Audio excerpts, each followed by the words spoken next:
प्रधानमंत्री नरेंद्र मोदी ने आज वर्चुअली भारत अंतर्राष्ट्रीय विज्ञान महोत्सव 2020 को किया संबोधित। कहा, भारत में विज्ञान है, प्रौद्योगिकी और नवाचार की एक समृद्ध विरासत।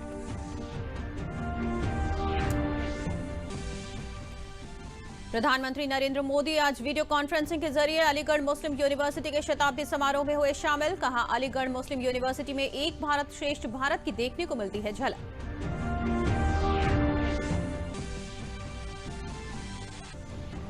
प्रदेश में कोरोना संक्रमण की रिकवरी दर बढ़कर हुई 95.68%। अब तक 5,51,917 मरीज कोरोना संक्रमण से पूरी तरह हो चुके हैं स्वस्थ। और कृषि कानून पर किसानों को भ्रमित कर रहा है विपक्ष। योगी सरकार के मंत्रियों का बयान, नए कृषि कानून से किसानों को होगा लाभ।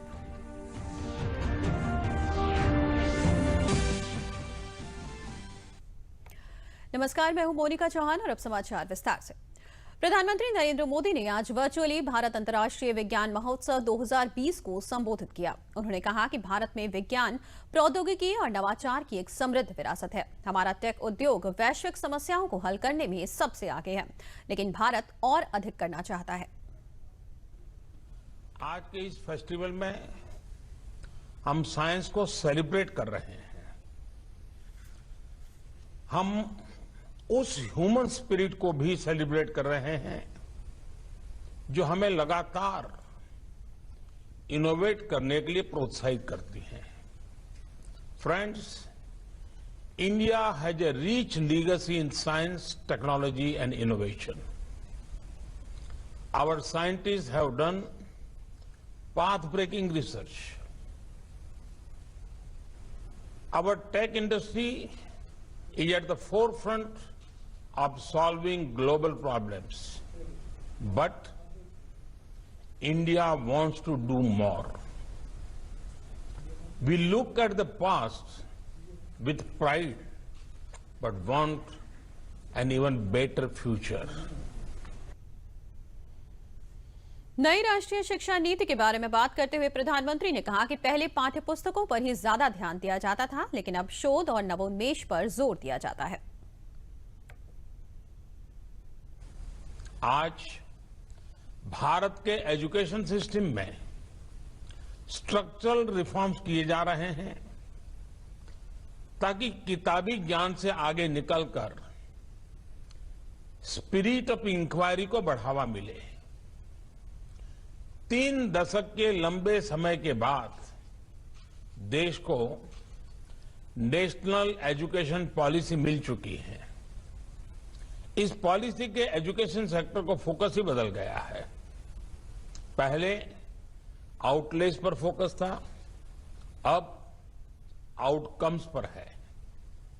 पहले टेक्स्ट बुक की पढ़ाई पर फोकस था, अब रिसर्च और एप्लीकेशन पर है। नई नेशनल एजुकेशन पॉलिसी एक ऐसा माहौल देश में बनाने पर भी फोकस कर रही है जिससे टॉप क्वालिटी टीचर्स का एक पूल देश में तैयार हो सके। ये अप्रोच हमारे नए और उभरते साइंटिस्ट को भी मदद करेगी, एनकरेज करेगी। प्रधानमंत्री ने कहा कि विज्ञान और तकनीक तब तक अधूरे हैं जब तक इनका फायदा लोगों को न मिले। साइंस और टेक्नोलॉजी तब तक अधूरी है जब तक इसका बेनिफिट और एक्सेस हर किसी के लिए संभव ना हो। बीते 6 साल में युवाओं को अवसरों से कनेक्ट करने के लिए देश में साइंस एंड टेक्नोलॉजी के उपयोग का विस्तार किया है। साइंस एंड टेक्नोलॉजी अब भारत में अभाव और प्रभाव की खाई को भरने का एक बड़ा ब्रिज बन रही है। इसकी मदद से पहली बार गरीब से गरीब को भी सरकार के साथ, सिस्टम के साथ सीधा जोड़ा है। डिजिटल टेक्नोलॉजी से सामान्य भारतीयों को ताकत भी दी है और सरकारी सहायता की सीधी तेज डिलीवरी का भरोसा भी दिया है। आज गांव में इंटरनेट यूजर्स की संख्या शहरों से ज्यादा है। गांव का गरीब किसान भी डिजिटल पेमेंट कर रहा है। आज भारत की एक बड़ी आबादी स्मार्टफोन आधारित ऐप से जुड़ चुकी है। आज भारत ग्लोबल हाईटेक पावर के इवोल्यूशन और रिवोल्यूशन दोनों का सेंटर बन रहा है। साथियों, भारत अब विश्व स्तरीय शिक्षा, स्वास्थ्य, कनेक्टिविटी, गरीब से गरीब तक, गांव-गांव तक पहुंचाने के लिए हाईटेक सॉल्यूशंस बनाने और अपनाने के लिए तत्पर है। प्रधानमंत्री नरेंद्र मोदी आज अलीगढ़ मुस्लिम विश्वविद्यालय के शताब्दी समारोह में वीडियो कॉन्फ्रेंसिंग के माध्यम से शामिल हुए। इस कार्यक्रम में शिक्षा मंत्री रमेश पोखरियाल निशंक भी वर्चुअल तरीके से जुड़े। विश्वविद्यालय के शताब्दी समारोह के मौके पर प्रधानमंत्री नरेंद्र मोदी ने एक विशेष डाक टिकट भी जारी किया। प्रधानमंत्री नरेंद्र मोदी ने शताब्दी समारोह को संबोधित करते हुए कहा कि विश्वविद्यालय केवल इमारत नहीं है, बल्कि देश की एक अमूल्य धरोहर है। साथ ही उन्होंने कहा कि अलीगढ़ मुस्लिम विश्वविद्यालय में एक भारत श्रेष्ठ भारत की झलक भी देखने को मिलती है।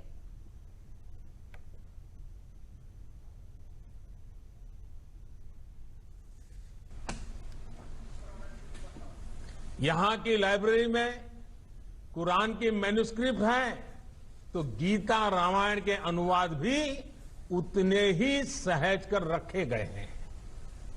ये विविधता एएमयू कैसे और एएमयू जैसे प्रतिष्ठित संस्थान की ही सिर्फ नहीं, देश की भी ताकत है।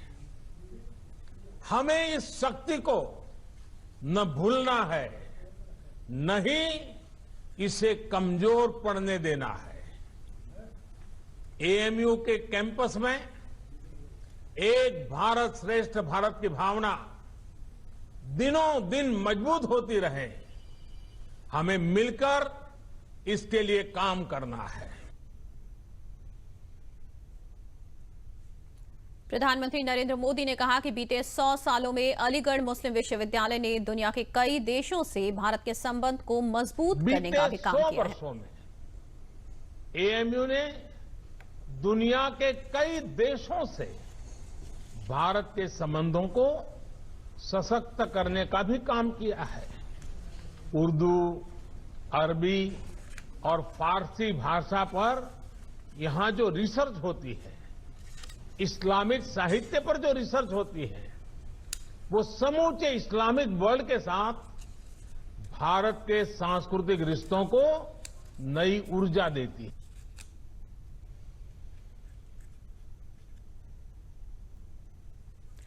प्रधानमंत्री नरेंद्र मोदी द्वारा अलीगढ़ मुस्लिम विश्वविद्यालय के शताब्दी समारोह को संबोधित किए जाने पर विश्वविद्यालय के छात्र छात्राओं ने कहा कि ये हमारे लिए गौरव की बात है।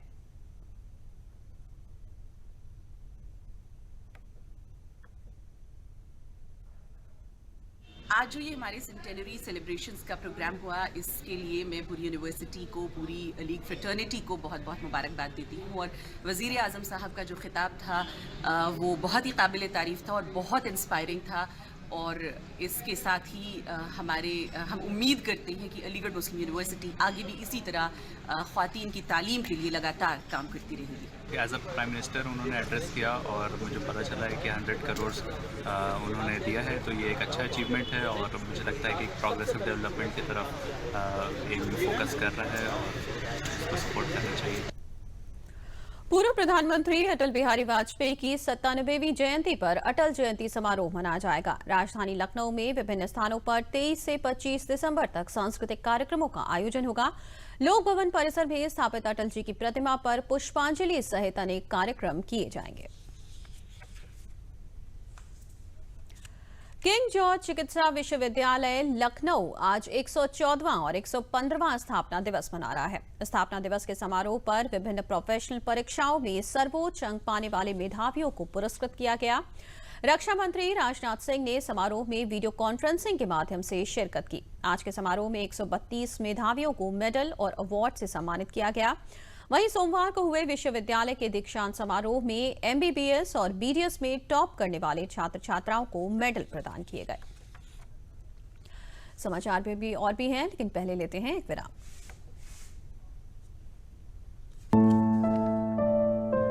देखिए, बच्चा बीमार भी हो तो भी उसे टीके के लिए हर बार ले जाइए।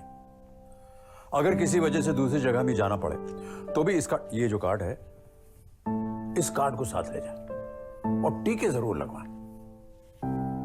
5 साल 7 बार, छूटे ना टीका एक भी बार।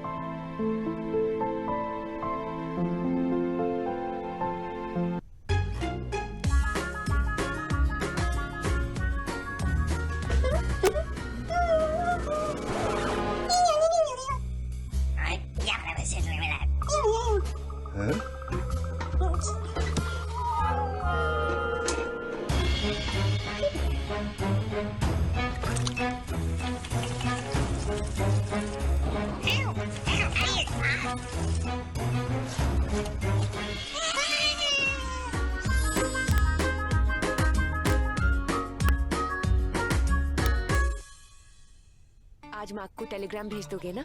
मुझ पे छोड़ दो। अब तो हमारा परिवार पूरा है और बच्चे नहीं। मुझ पे छोड़ दो। पूरे परिवार का ख्याल तो हमें रखना है। तभी तो हमने निर्णय लिया है कि मैं नसबंदी करवाऊंगा। और मुझे पता है इससे किसी तरह की कमजोरी नहीं होती। ये नई तकनीकी पुरुष नसबंदी है, न चीरा न टांका, इसमें समय भी कम लगता है और कोई परेशानी भी नहीं होती। पति पत्नी करें विचार, स्वस्थ नारी स्वस्थ परिवार। विराम के बाद स्वागत है आपका। बढ़ते हैं समाचारों में आगे।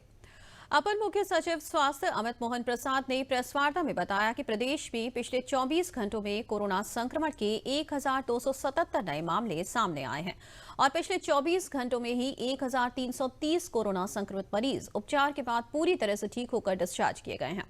प्रदेश में कोरोना संक्रमण के सक्रिय मामलों की संख्या 16,691 है। अब तक प्रदेश में 5,51,917 मरीज कोरोना संक्रमण से पूरी तरह उपचारित हो चुके हैं, जिसके बाद प्रदेश में कोरोना संक्रमण की रिकवरी दर बढ़कर 95.68% हो गई है। अब तक प्रदेश में कोरोना के संक्रमित मरीजों में से 8,224 लोगों की मृत्यु हुई है। विगत 24 घंटों में संक्रमण के 1,277 नए मामले सामने आए हैं, 1277। इसी अवधि में उपचारित होकर डिस्चार्ज होने वालों की संख्या 1,330 है। इस समय एक्टिव इन्फेक्शन के केसेस की कुल संख्या 16,691 है और इन 16,691 एक्टिव केस में से 7,238 होम आइसोलेशन में हैं और 1,789 निजी अस्पतालों में अपना इलाज करवा रहे हैं। बाकी के सभी मरीज सरकार की निःशुल्क L1, L2, L3 की व्यवस्था में विभिन्न चिकित्सालयों में भर्ती होकर अपना इलाज करवा रहे हैं।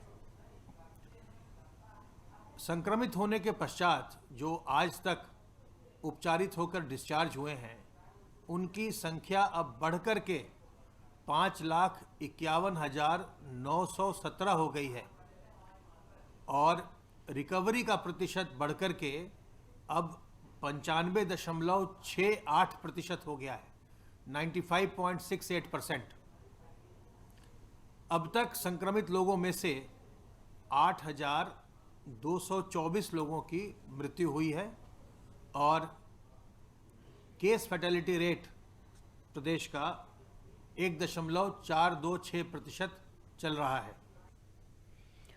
प्रदेश के अपर मुख्य सचिव सूचना नवनीत सहगल ने बताया कि मिशन रोजगार अभियान के अंतर्गत बड़ी संख्या में रोजगार देने का प्रयास किया जा रहा है, जिसके क्रम में नई MSME इकाइयों पर विशेष ध्यान दिया जा रहा है और प्रयास किया जा रहा है कि प्रदेश में छोटी या औद्योगिक माइक्रो, मिनी, मीडियम, स्मॉल इकाइयों को प्रोत्साहित किया जाए।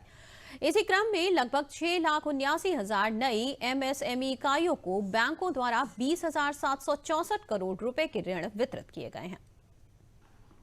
प्रदेश में मिशन रोजगार के अंतर्गत रोजगार के नए अवसर सृजित किए जा रहे हैं, जिसके क्रम में नई MSME इकाइयों की स्थापना पर विशेष ध्यान दिया जा रहा है और बैंकों से समन्वय करके ये प्रयास किया जा रहा है कि प्रदेश में अधिक से अधिक छोटी या औद्योगिक, माइक्रो, मिनी, मीडियम, स्मॉल इकाइयों को प्रोत्साहित किया जाए और बैंकों से समन्वय करके उनको ऋण उपलब्ध कराया जाए। इसके क्रम में लगभग 6,79,000 नई एमएसएमई इकाइयों को बैंकों द्वारा 20,764 करोड़ रुपए के ऋण वितरण किए गए हैं। इस प्रकार पूर्व से स्थापित इकाइयां और नई इकाइयों को मिलाकर लगभग 11,16,000 नए एमएसएमई इकाइयों को बैंकों द्वारा वित्त पोषित कराया गया है। इस पूरे अभी तक के वर्तमान वित्तीय वर्ष में इससे कम से कम 27 लाख रोजगार के नए अवसर उत्पन्न हुए हैं। प्रदेश सरकार युवाओं के लिए स्वरोजगार, रोजगार व कौशल प्रशिक्षण के माध्यम से स्वरोजगार और रोजगार के अधिक से अधिक अवसर उत्पन्न करने के लिए प्रयासरत है और इसी क्रम में मिशन रोजगार का कार्यक्रम चलाया जा रहा है। इसकी विस्तृत समीक्षा कल माननीय मुख्यमंत्री जी स्वयं भी करेंगे और जिसमें कि प्रत्येक विभाग द्वारा अभी तक सृजित किए गए रोजगार, स्वरोजगार के अवसर और कौशल प्रशिक्षण के माध्यम से जो स्वरोजगार या रोजगार के अवसर उत्पन्न किए गए हैं उनकी समीक्षा करेंगे तथा एक भविष्य की कार्य योजना के बारे में भी उस बैठक में, समीक्षा बैठक में चर्चा होगी। प्रयागराज में कैबिनेट मंत्री नंदगोपाल गुप्ता नंदी ने बताया कि अब मदरसों में ऑनलाइन पढ़ाई शुरू कर दी गई है। मदरसों में छात्र छात्राओं के लिए पढ़ने के लिए अनेक योजनाएं लागू कर दी गई हैं। उन्होंने बताया कि लगभग 10,000 करोड़ रुपए की योजनाओं से अल्पसंख्यक समुदाय के बच्चों को पढ़ाई में आगे बढ़ने के लिए, बेटियों की शादी के लिए और अनेक प्रकार के लोन देकर अल्पसंख्यक समुदाय को मजबूत किया जा रहा है। किसानों को लेकर किए गए सवाल पर उन्होंने बताया कि किसानों के लिए केंद्र और प्रदेश सरकार अनेक योजनाएं चला रही है जिससे किसानों को सीधा फायदा हो रहा है।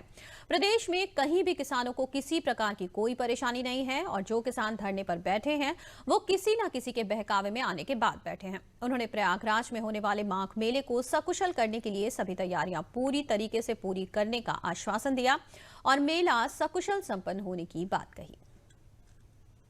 अल्पसंख्यक कल्याण के लिए पीछे की सरकारों ने इनको तुष्टीकरण की राजनीति के तहत वोट तो लेने का काम किया, बरगला कर, डरा कर वोट तो लिया, लेकिन इनके कल्याण के लिए कुछ भी नहीं किया।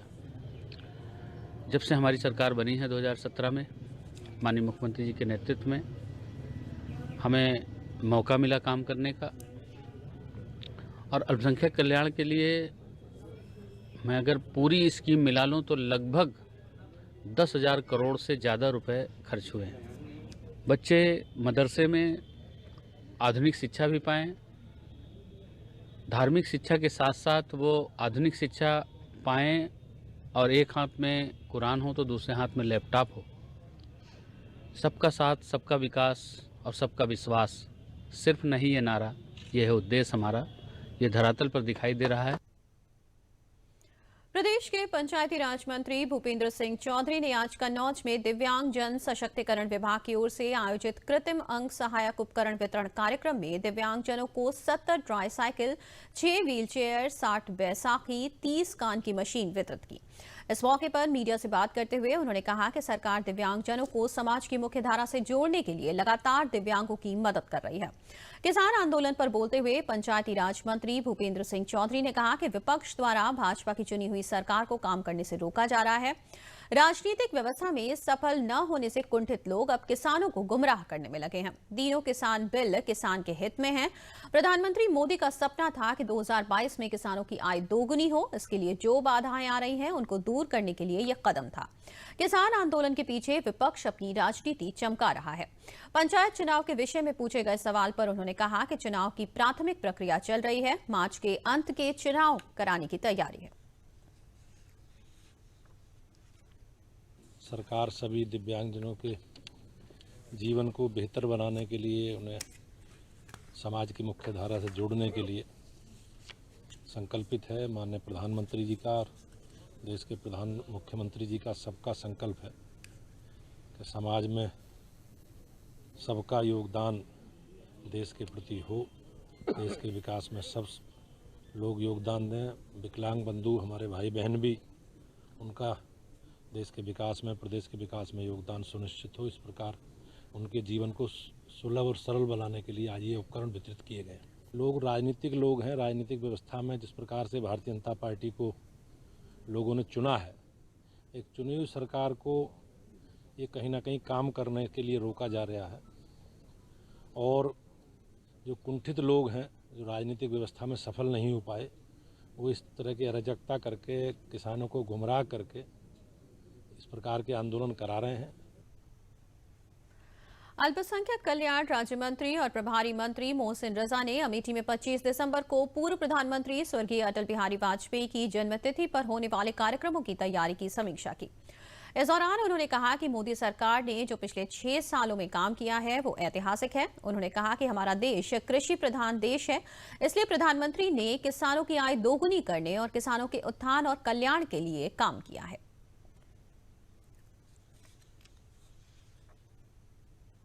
किसानों को लेकर आदरणीय मोदी जी की सरकार देश में पिछले 6 वर्षों में जो काम किया है, ऐतिहासिक काम किए हैं।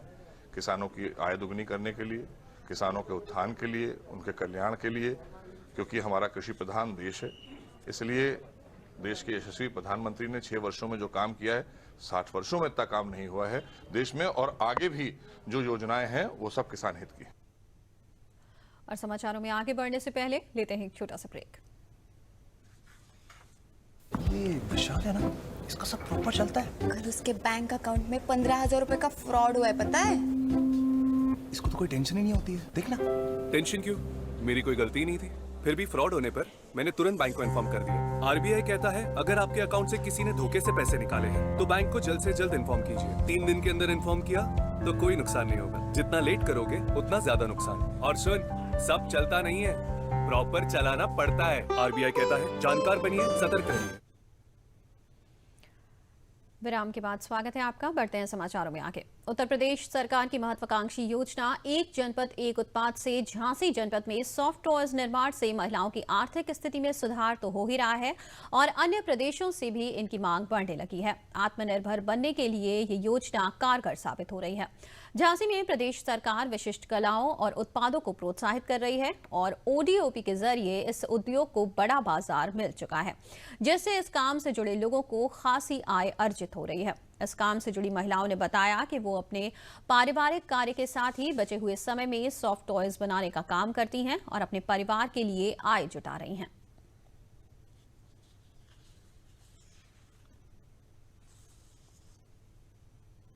2-3 सालों से हम ये काम भी कर रहे हैं और घर के काम में से निपट कर सारा काम करने के बाद जो टाइम मिलता है उस टाइम में हम अपने जो फीस हाथ में लेना होता है उसके चलते 5-6 हज़ार का महीना निकाल लेते हैं। जो लोग मतलब हमारे साथ में हैं, जो लोग हमारे साथ कर रहे हैं काम, उनको भी किसी को 5,000, किसी को 10,000, जिसका जैसा टाइम दे पाता है जो इस काम में, वो अपने काम के हिसाब से निकाल लेते हैं। कोई ये काम करके और मैं अपना खर्च उठा लेती हूँ। ये टेडी बियर, डॉल और भी कुछ चीज़ें। ये 2018 में उत्तर प्रदेश सरकार ने महत्वाकांक्षी योजना एक जनपद एक उत्पाद प्रारंभ की, जिसमें यूपी के 75 जिलों में एक आइटम को चुना गया। झांसी में सॉफ्ट टॉयज को चुना गया। यहाँ पे सॉफ्ट टॉयज का काम थोड़ा पहले से चल रहा था और बिखरे हुए क्लस्टर के रूप में करारी है, हसारी है, राजगढ़ है, नगरा है, ऐसी जगहों पर काम चल रहे हैं। तो इसमें गवर्नमेंट ने चुना और हम लोगों ने इसमें 2 CFC कॉमन फैसिलिटी सेंटर बनाने के लिए प्रस्ताव भेजा है शासन को और 300 महिलाओं के बैच को हम लोग 3 बार ट्रेनिंग दे चुके हैं, उनको टूल किट निःशुल्क वितरित कर चुके हैं। तो इस तरह से गवर्नमेंट जो है इसमें CFC की स्थापना के लिए मदद कर रही है। और बरेली जिले में एक जिला एक उत्पाद में चयनित जरी, जरदोजी और सुनारी कारीगरों को ई-कॉमर्स प्लेटफॉर्म पर लाया जा रहा है, जिसके लिए अब बरेली जिला उद्योग केंद्र में पंजीकरण शुरू किया गया है। बरेली में तैयार होने वाले उत्पादों में जरी, जरदोजी, बांस और सुनारी कारीगरी को ऑनलाइन मार्केट मिल सकेगा। देश के किसी भी कोने में बैठकर कोई भी अमेजॉन, फ्लिपकार्ट और ODOP मार्ट जैसे प्लेटफॉर्म के माध्यम से तैयार उत्पाद देख और खरीद सकता है। जिला उद्योग केंद्र उपायुक्त रंजन गोयल ने बताया कि एक जिला एक उत्पाद के तहत जरी, बांस और सुनारी कारीगरों को इन प्लेटफॉर्म पर रजिस्ट्रेशन करना होगा। इसके लिए उद्योग केंद्र में रजिस्ट्रेशन कराए जा रहे हैं। जिले में ODOP के तहत तैयार उत्पादों को बेचने के लिए अमेजॉन ने अपना वेयर हाउस खोला है। ODOP में शामिल कारीगरों को इसका लाभ मिलेगा। बरेली जनपद में विशेष प्रयास करके 3 उत्पाद एक जिला एक उत्पाद योजना के अंतर्गत शामिल कराए गए हैं। जरी जरदोजी को लिया गया है, सुनारी उद्योग को लिया गया है और बांस बेत जो बहुत पुरानी पहचान रही है बरेली की, उसको भी लिया गया है। जहाँ तक मार्केटिंग की बात है तो उत्तर प्रदेश सरकार ने मार्केटिंग के लिए अलग अलग योजनाएं लागू की हैं और उसमें जो कारीगर हैं, हस्तशिल्पी हैं, उनको इंसेंटिव दिए जाते हैं। डिजिटल प्लेटफॉर्म कोविड-19 के बाद बहुत ही महत्वपूर्ण हो गया है। ई-कॉमर्स प्लेटफॉर्म जैसे हमारा ईबे है, फ्लिपकार्ट है, अमेजन है, तो इनके माध्यम से हम ये प्रयास कर रहे हैं कि जो हमारे हस्तशिल्पी हैं, कारीगर हैं, वो अपने उत्पाद बनाएं और उनके उत्पादों की मार्केटिंग के लिए इन प्लेटफॉर्म से उनका पंजीकरण कराया जाए। बाराबंकी जिले में अवैध शराब के कारोबार में मशहूर चैनपुरवा गांव की महिलाओं ने आत्मनिर्भरता की राह पकड़ ली है। करीब 3 माह पहले पुलिस अधीक्षक डॉक्टर अरविंद चतुर्वेदी चौपाल आयोजित कर गांव की महिलाओं से रूबरू हुए और उन्हें इस धंधे से निकालकर आत्मनिर्भर बनाने की पहल शुरू की। उसके बाद राष्ट्रीय ग्रामीण आजीविका मिशन के तहत स्वयं सहायता समूह का गठन गाँव में किया गया। चैनपुरवा गाँव की करीब 56 महिलाओं के 5 समूह गठित किए गए। इन महिलाओं ने पहले कैंडल के दिए बनाने का कार्य किया। अब इन्हें 3 दिवसीय प्रशिक्षण देकर एक बार पुनः आत्मनिर्भर बनाया जा रहा है।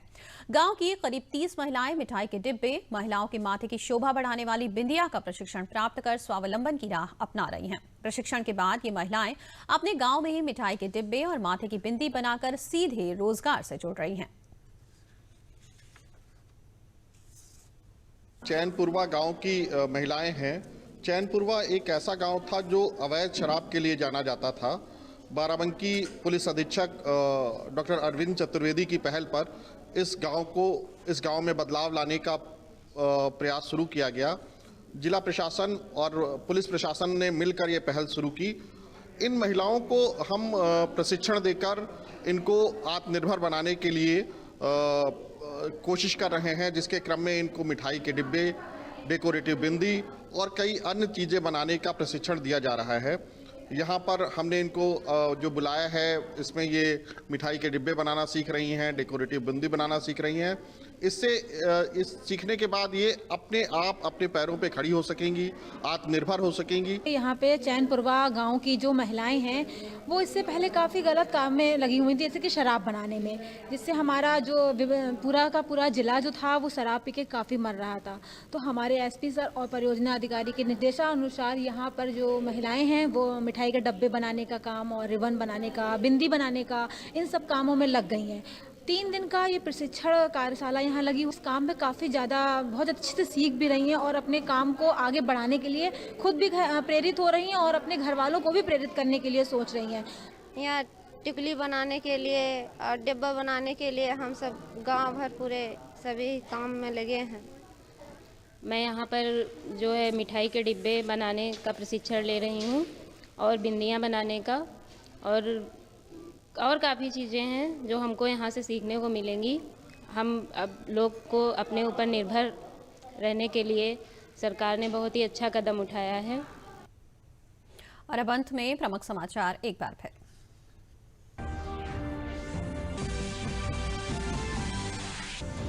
प्रधानमंत्री नरेंद्र मोदी ने आज वर्चुअली भारत अंतर्राष्ट्रीय विज्ञान महोत्सव 2020 को किया संबोधित। कहा, भारत में विज्ञान है प्रौद्योगिकी और नवाचार की एक समृद्ध विरासत। प्रधानमंत्री नरेंद्र मोदी आज वीडियो कॉन्फ्रेंसिंग के जरिए अलीगढ़ मुस्लिम यूनिवर्सिटी के शताब्दी समारोह में हुए शामिल। कहा, अलीगढ़ मुस्लिम यूनिवर्सिटी में एक भारत श्रेष्ठ भारत की देखने को मिलती है झलक।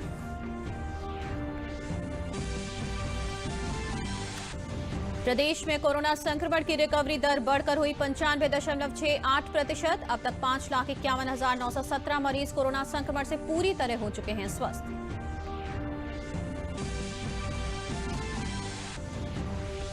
और कृषि कानून पर किसानों को भ्रमित कर रहा है विपक्ष। योगी सरकार के मंत्रियों का बयान, नए कृषि कानून से किसानों को होगा लाभ।